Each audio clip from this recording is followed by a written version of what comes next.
Hi everyone, this is Dan Keegan. I was a janitor at Dewey's Club in Madison, Wisconsin in the late 1960s and early 70s. So here's a picture of Dewey's back in the day. It was an old bowling alley that Dewey Weeum had converted to this tavern club where he had rock and roll music.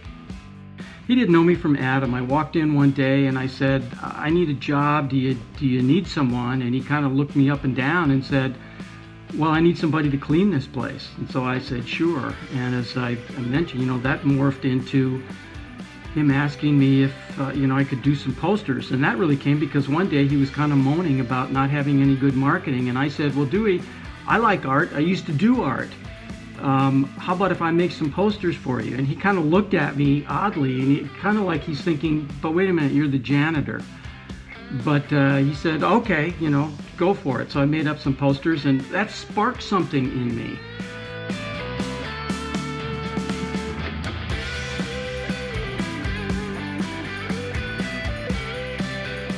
Check this out. A band, right?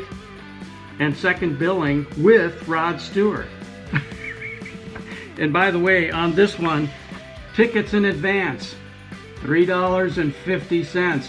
And if you can't get your act together to come up with that $3.50 and you're going anyway, at the door it's going to cost you 50 cents more. $4 for the ticket. Fleetwood Mac, before Stevie Nicks. Christine McVie is still in the band, but way back when. Or how about this guy playing in this small club in Madison, Wisconsin, one of the great giants of blues, B.B. King.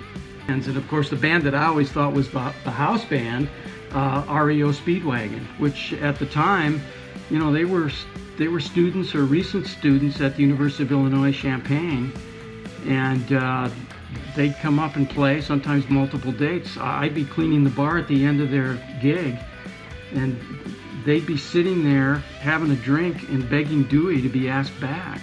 They'd be leaning on the bar going, Dewey, we love this place. Can we please come back and play? REO. They played one encore. The crowd went crazy.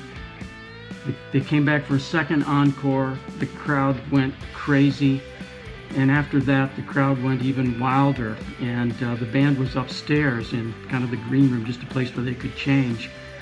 And the crowd would not leave.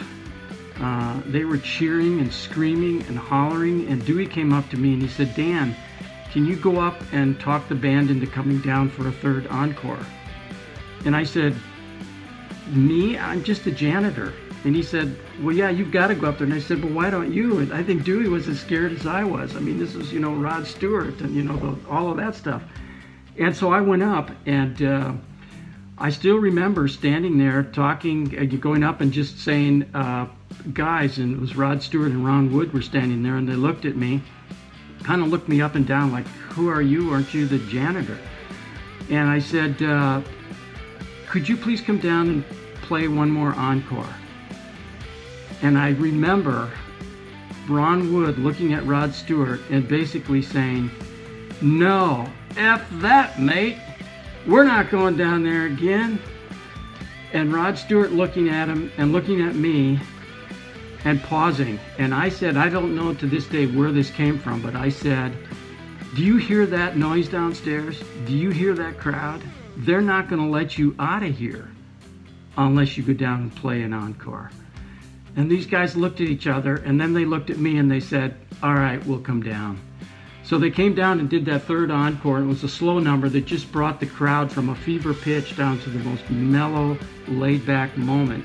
And when the band finished, everyone just walked out of the place totally satisfied, totally at peace. But I was just the janitor.